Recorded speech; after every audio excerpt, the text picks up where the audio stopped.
নমস্কার বন্ধুরা। গরম জলে একটু চিনি গুলে যে এত সুস্বাদু পরোটা তৈরি করা হয় আপনারা না দেখে খেলে বুঝতেই পারবেন না। আর যখন বানিয়ে খাবেন তখন তো অবাক হয়ে যাবেন। এত সুস্বাদু আর এত মজার এই পরোটাগুলো খেতে লাগে, যেটা ছোট থেকে বড় সবাই অনেক পছন্দ করে খায়। আর এই পরোটাগুলো দীর্ঘক্ষণ রেখে দিলেও একই রকম নরম তুলতুলে থাকে, স্বাদের কোনো রকম হেরফের হয় না। সবথেকে বড় কথা, হাতে যখন আমাদের সময় কম থাকে, অল্প সময়ে সকাল বিকালের নাস্তায় এমনকি স্কুল অফিসের টিফিনে একবার এই পরোটা বানিয়ে খেয়ে দেখতে পারেন, অনেক অনেক মজা পাবেন। তো দেখুন, এটা তৈরি করতে আমি প্রথমে 2 কাপ উষ্ণ গরম জল এখানে নিলাম, স্বাদ মতন লবণ দিলাম, আর যেমন চিনি আমি ব্যবহার করব, মানে মিষ্টি খাবো সেরকম 2 চামচ চিনি এখানে আমি দিয়ে দিলাম। আপনারা যেমন মিষ্টি খাবেন সেরকমই দেবেন।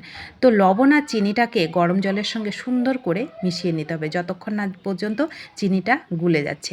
তো চিনিটা ভালো করে গুলে গেছে জলের সঙ্গে, এবার আমি সরিয়ে রাখলাম। এইদিকে একটা বড় বাটি নিয়ে আমি 1 কাপ নিলাম আটা, 1 কাপ নিলাম ময়দা। আপনারা যে কোনো একটা দিয়েও কিন্তু করতে পারেন।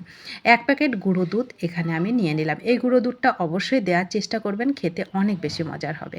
2 চামচ মতন সাদা তেল দিলাম। এখানে আপনারা ঘি কিংবা বাটারও ব্যবহার করতে পারেন, সেক্ষেত্রে খাবারটা আরও বেশি মজাদার হবে।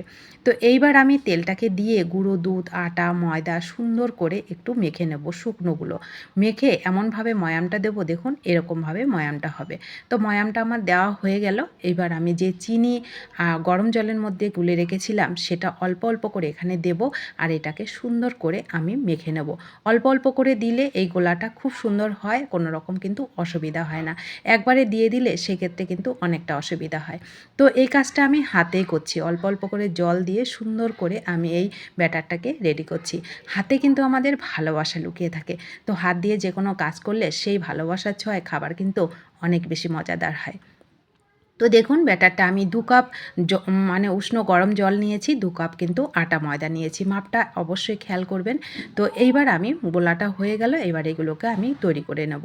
এখানে আমি সাদা তেল ব্রাশ করে এটাকে আমি তৈরি করছি। গ্যাসের ফ্লেমটাকে মিডিয়াম টু লোতে করে রেখে তাওয়াটাকে আগে ভালো করে গরম করে নিয়েছি। তারপরে একটুখানি তেল ব্রাশ করে দিলাম, তারপরে 1 হাতা ব্যাটার এর মধ্যে দিয়ে দিলাম। দিয়ে এবার এটাকে উল্টে পাল্টে পরোটা যেরকম করে আমরা ভাজি সেরকম করে ভাজবো। প্রথমে যে আমি উল্টানোটা দিলাম, তারপরে 1/2 চামচ মতন তেল দিলাম। এখানে আপনারা ঘি কিংবা বাটারেরও ব্যবহার করতে পারেন, সেক্ষেত্রে খাবারটা অনেক বেশি কিন্তু মজার হয় আর অনেক সুন্দর একটা ফ্লেভারও হয়। তো দেখুন, এই পরোটাটা একটু টাইম নিয়ে ভাজবেন, তাহলে একটু পোড়া পোড়া হবে, একটু হালকা ক্রিস্পি হবে, খেতে কিন্তু ভালো লাগে। আর পরোটা একটু পোড়া পোড়া না হলে কিন্তু খেতে ভালো লাগে না। আর এই পরোটাগুলো বন্ধুরা অনেক টাইম ধরে মানে রেখে দিলেও একই রকম নরম থাকে, সফট থাকে, আর হচ্ছে স্বাদের কোনো রকম হেরফের হয় না, খেতে অসম্ভব মজা লাগে বন্ধুরা।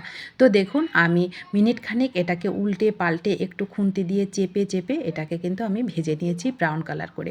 একটু হালকা ক্রিস্পি হয়, পরোটাগুলো পোড়া পোড়া খেতে অসম্ভব মজা লাগে। তো দেখুন, একটা হয়ে গেল, পরেরটাকেও আমি একইভাবে দিলাম। গ্যাসের ফ্লেমটাকে মিডিয়াম টু লোতে করে রাখবেন, দেখবেন খুব সুন্দর আপনার পরোটাগুলোও তৈরি হবে। তো এক উল্টানো দিয়ে আবারও 1/2 চামচ মতন সাদা তেল দিলাম, ভালো করে খুন্তি দিয়ে চেপে চেপে উল্টে পাল্টে পরোটাগুলো কিন্তু খুব সহজে ভাজা হয়ে যায় বন্ধুরা। আপনারা যখন তৈরি করে খাবেন বন্ধুরা এই পরোটাগুলো, আপনাদের আর বেলে পরোটা তৈরি করতেই ইচ্ছা করবে না। খুব সহজে তৈরি করা যায়। সবথেকে বড় কথা, আমাদের হাতে যখন সময় কম থাকে, অল্প সময়ে এই মজার পরোটা একবার তৈরি করে খেয়ে দেখবেন, কোনো রকম ঝামেলা নেই, খেতে অসম্ভব মজার লাগে। আর এই পরোটাগুলো বন্ধুরা ছোট থেকে বড় যাকে দেবেন সেই অনেক পছন্দ করে খাবে। এইগুলো স্কুল অফিসের টিফিনেও যদি আমরা তৈরি করে দিই, সেক্ষেত্রে পরোটাগুলো একই রকম নরম থাকে, সফট থাকে, আর স্বাদও কিন্তু কোনো রকম হেরফের হয় না। তো দেখুন, একে একে আমি সমস্ত পরোটা কত অল্প সময়ে কতগুলো পরোটা আমি তৈরি করে নিলাম, কোনো রকম কিন্তু ঝামেলা নেই, খেতে অসম্ভব মজা লাগে বন্ধুরা। তো কেমন লাগলো আপনাদের কাছে অবশ্যই কমেন্ট করবেন, ভালো লাগলে বাড়িতে তৈরি করে খাবেন এবং আপনাদের প্রিয়জনদের কাছে শেয়ার করতে কিন্তু ভুলবেন না। আর রেসিপিটা ভালো লাগলে বন্ধুরা একটা লাইক প্লিজ করবেন, আপনাদের একটা লাইক পরবর্তী রেসিপি তৈরি করতে অনেকটা উৎসাহিত করে। তো বন্ধুরা, এই পরোটাগুলো আপনি যে কোনো জিনিস দিয়েই খেতে পারেন, যেটা আপনাদের পছন্দের। তো আমি এর সঙ্গে একটু মিষ্টি মিষ্টি পরোটার সঙ্গে একটু ঝাল ঝাল করে বাদামের চাটনি তৈরি করে নিলাম। এটাই ছিল আমাদের আজকে সকালকার ব্রেকফাস্ট। তো সকলে ভালো থাকবেন, সুস্থ থাকবেন, এরকম সুন্দর খাবার তৈরি করে খাবেন। আর কেমন লাগলো আমাকে কমেন্ট করবেন। ধন্যবাদ সবাইকে রেসিপিটি শেষ পর্যন্ত দেখে আমার পাশে থাকার জন্য।